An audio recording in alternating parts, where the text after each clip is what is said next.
So, shall we begin?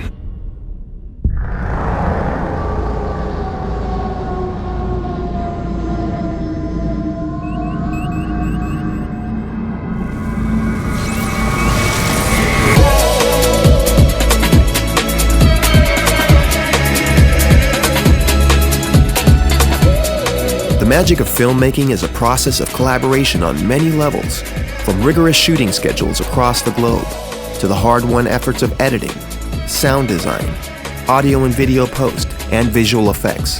Founded in 1998 by J.J. Abrams and Brian Burke, Bad Robot Productions in Santa Monica, California has been the driving force behind such hit TV shows as Alias, Lost, and Fringe, as well as major Hollywood blockbuster films including Mission Impossible, Super 8, and Star Trek. Recently, we had a chance to tour Bad Robot's amazing production facility as they worked on their newest feature film, Star Trek Into Darkness, to learn more about how Avid is crucial to their day-to-day success and get some seasoned production tips from Bad Robot's world-class film and TV editors. We also got a chance to gain some powerful insight into new cutting-edge surround sound workflows utilizing Media Composer that are sure to set a new standard in the world of TV and film production. Let's check it out.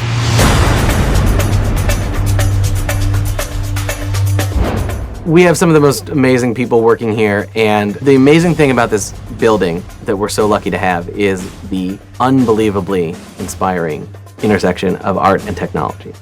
And one without the other would be nothing. It would just be half of a whole. And by putting them together in the way that we have, and by having the incredible products that people like Avid make, we've been able to raise our game in a way that is actually kind of spectacular to me.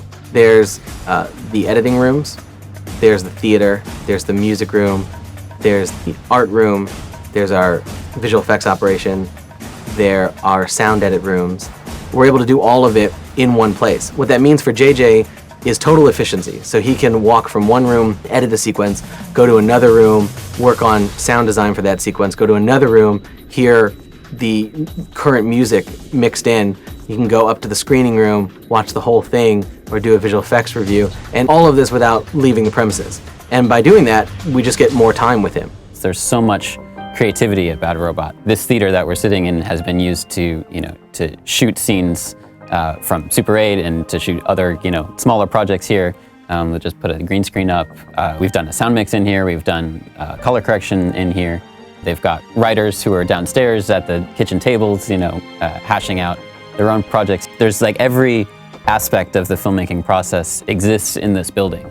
It's just a fantastic group of people. And I'm sure there are other places where great groups of people are, but for some reason, I think it's a vibe JJ and his wife Katie put out there, which is, do your thing, be creative. We're all trying for the same thing here, sharing ideas. JJ and all the other creative people here are used to this very fast-paced thing that I think absolutely comes out of the TV world. If you're an editor, you can talk to your visual effects artists or to your sound designers or to your writers or to your producers.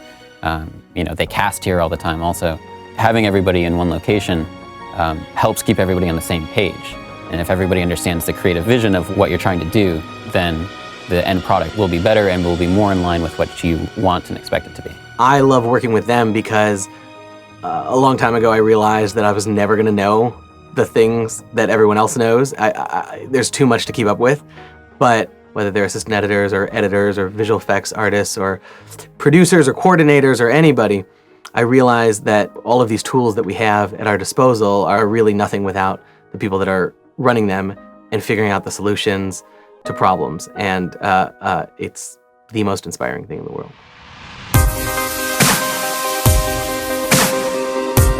So Heather, in our relatively short time here, one thing that's become very clear is that collaboration is key to everything that goes on at Bad Robot. In fact, we've talked to picture editors who are now sound editors, and you're one of them. How did that come to be? Ben Rosenblatt, the post-production supervisor here, called me one day and said, "You're probably not going to want to do this, but we have this crazy idea to try to keep a running 5:1 mix in Media Composer while the editors are cutting.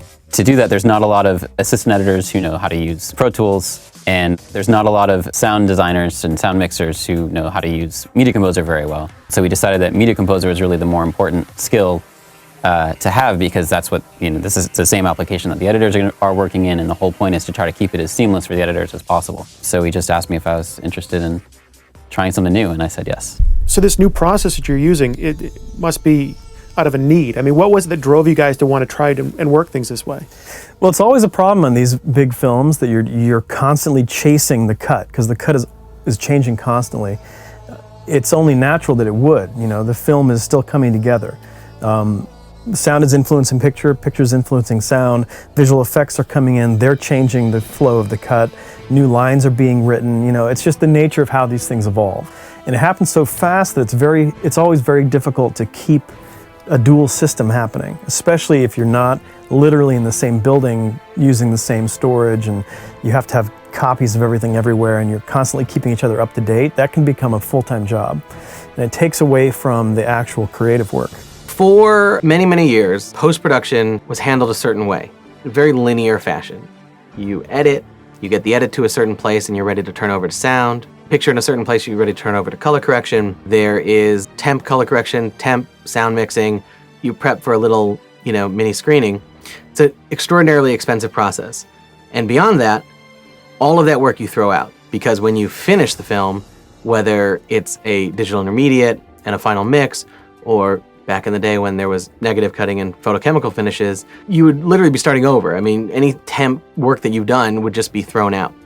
That wouldn't be necessary if the software was designed in such a way to let you take advantage of higher quality works in progress as we go. And when we were on Super 8, JJ came to me and said, my dream would be to be able to do a temp mix as we go. That's all in 5.1, so that when we go to screen the movie at any point, we have a really, really great sounding track. Same with color correction. And I heard him and I was like, well, on the next one, I'll see what I can do. Then, as we were crewing up for our current movie, the Star Trek sequel, I remember Media Composer 6.0 came out. And I got an email from Evan Schiff, who is one of my good friends and a wonderful assistant editor. And he said, hey, did you see this? Avid now has a 5.1 audio capability. And I was like really, really excited about it, because I realized that here right now we have the ability to do what JJ wanted. This is exactly what he asked for. Fortunately, the timing was such that the new version of Media Composer had come out, which has the 5.1 and 7.1 mixing, and we were able to actually do this, because up until recently it wasn't really an option.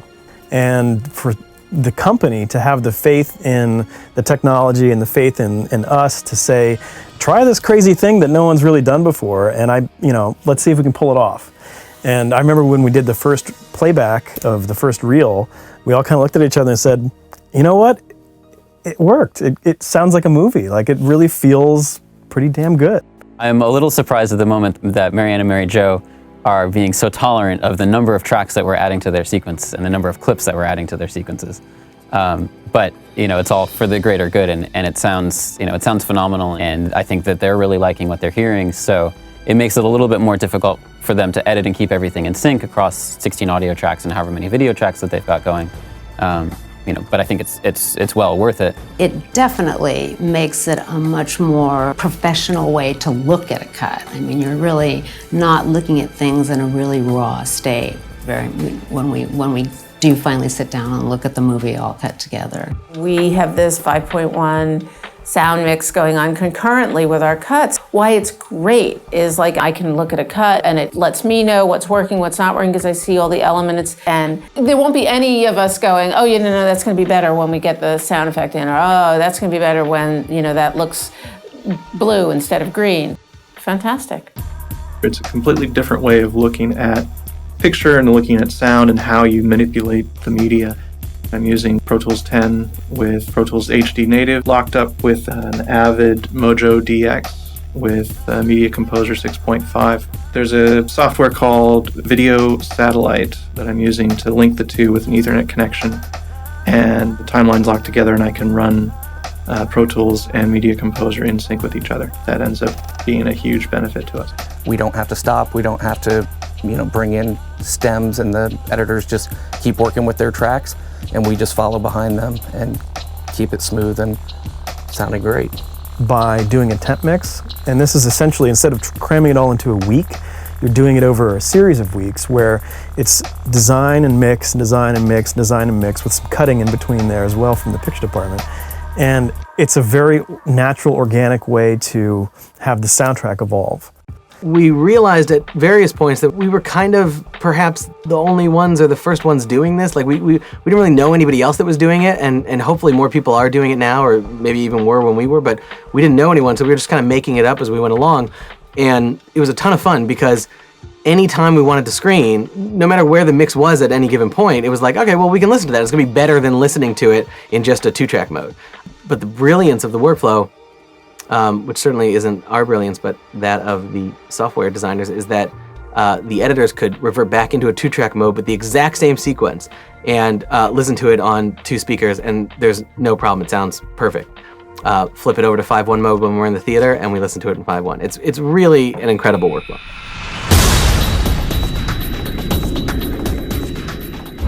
So it's often said that editing is the final rewrite of a film, and obviously JJ is the writer in a lot of his projects. Does that make it easier for him or a little bit harder in editorial to make story changes? Should you be presenting to him like, I think maybe it'll work better if we head in this direction? He is so flexible and not precious about the writing at all. And say a shot that took a long time to set up and he was thinking was going to be one of his favorite shots, if it's not contributing, if it's getting in the way of something, we rearrange the scene so that only the good pieces are in it, and we have a scene that seems organic and that feels like it was written to be this. It's a really fun part of the job, actually. I mean, that's when you get really creative, is trying to figure out how to make a scene do something that it wasn't originally designed to do.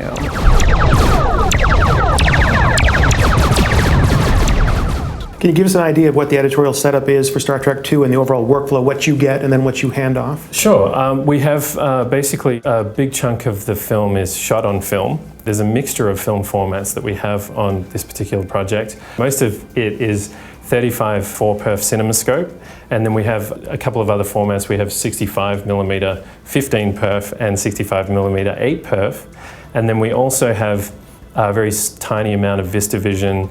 We have a mixture of Red camera footage and Alexa footage, and all of those different elements need to sort of technically be worked through and tested at the beginning, make sure everything, is going to flow nicely. But there's just nothing like the look of film. It's the grain that's there, the quality that's there, the sort of organic motion as it runs through a projector in the movie theater. There's just something fantastic about it. Now, that's not to say digital is fantastic as well. It looks great. It has a lot of fantastic things about it as well. But for some reason, there's just nothing like the quality of film. There are some directors that they sit down with an editor and they know what they like or what they don't like, but they don't know the real editorial process or how you're going to have to enact this change they're asking for. Mm-hmm. Where does he fall into the mix? Is he pretty in tune with the technology and the process, or is he just sort of very just story-oriented and just saying, I like this, I don't like that? That's funny. He's very technically oriented, and he's very story-oriented, and he's very happy to let me do my thing, and however I accomplish it. Our interaction is mostly about story, but occasionally on the set he would call me and say, look, I put together a cut on my iPad, this is gonna work. And I'll be like, great, just send it on over. I'd love, if you already made it work, don't let me stop you.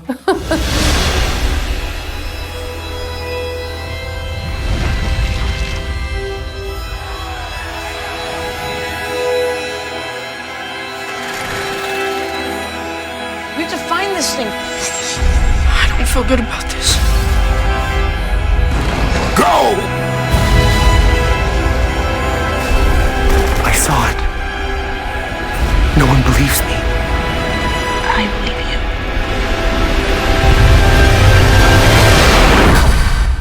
you. Is there a difference between editing a film project versus a TV project, and why does it seem to be so hard for a TV editor to make that transition to film?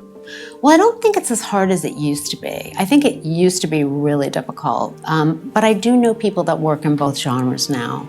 I remember Garth Craven, who's a terrific editor, saying to me once that every cut that you make makes the next cut better, that every cut that you make makes you a better editor, and boy, you make a lot of cuts in TV, where features, you're cutting a lot for a while and then you're stepping back and you're working with visual effects, and maybe you're working with sound, maybe you're in a stage where you're watching the movie a lot to try to determine if you got the structure the best. But in TV, you don't go on and work with visual effects. You don't move on and work with sound or with music or anything like that. You're just cutting every single day. And as soon as you get one episode locked, the dailies are already rolling in for another one. I don't know that I could have gotten the kind of editorial experience or directing experience or production experience that I got on Alias. It was like a crash course in here's how to make anything. You go through a lot of footage quickly,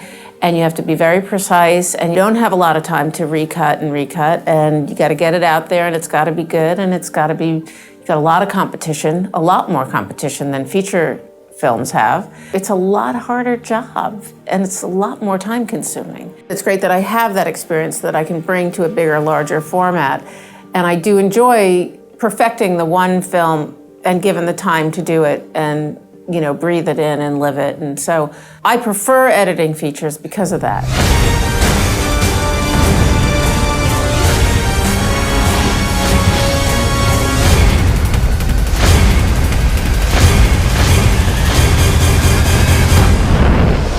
Okay, this is a slight wrinkle. We're going to have to go into the server room from the outside. We? I'm on the computer.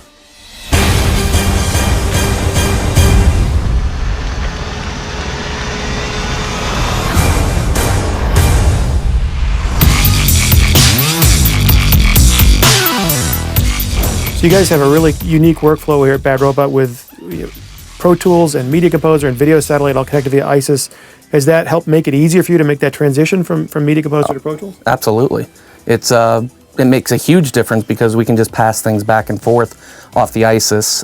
In the Video Satellite, we can just log in and open up the bins and work directly off the cuts. I'm a huge fan of the ISIS.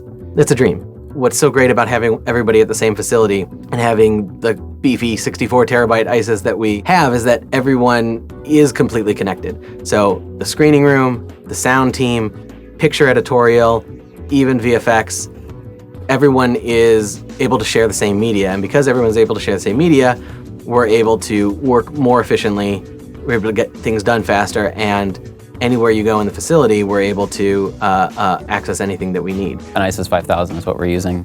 We just recently hooked Will Files up so that he's got read-only access to all of our picture workspaces.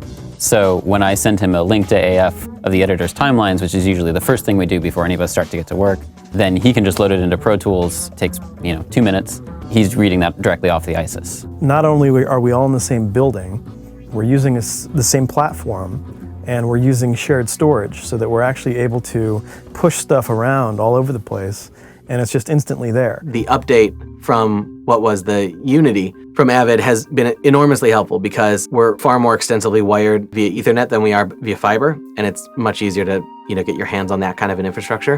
What I'm super excited about, and we don't yet have implemented, is the 10 gig Ethernet connections that are possible on the ISIS. I just think the higher quality files that we'll eventually be able to work with will one day, in the same way that the 5.1 tool in Media Composer will lead to a future where sound, works in progress are all leading towards the final mix. I think that the 10 gig E will ultimately allow you to work with high quality picture throughout the entire editing process, and the world of the offline won't exist anymore. It'll just be one high quality movie being worked on the whole time. I would say that Avid is crucial in our workflow for a number of reasons. First of all, for the reliability of the systems. The ISIS is rock solid. Short of a power outage, we've never really had major issues with it. Two, having all of our tools under one company makes the integration that much smoother. And thirdly, it's everywhere. I mean, anywhere you look, any post-production facility, you're going to find Avid, whether it's in editorial, visual effects, sound, music, dialogue. You have to be well-versed in Avid in order to work in this industry. Just a couple of weeks ago, we had our very first screening of the movie, the director's cut, which for JJ, he's never had this experience where he's been able to watch the whole thing in 5.1 where it sounds like a movie and the dialogue is coming out of the center and there's, sub for all the great effects and there's, panning surround effects. We're able to mix the film as we go. And everyone's just kind of blown away. And where that can go, we've just scratched the surface of what it's going to be in the future. And it's unbelievable. Honestly, to be able to have that high quality and to be able to change things up to the last minute, that's the holy grail. Technology has taken us to a certain point on its own. Avid specifically are working to empower us to do things we've never done before.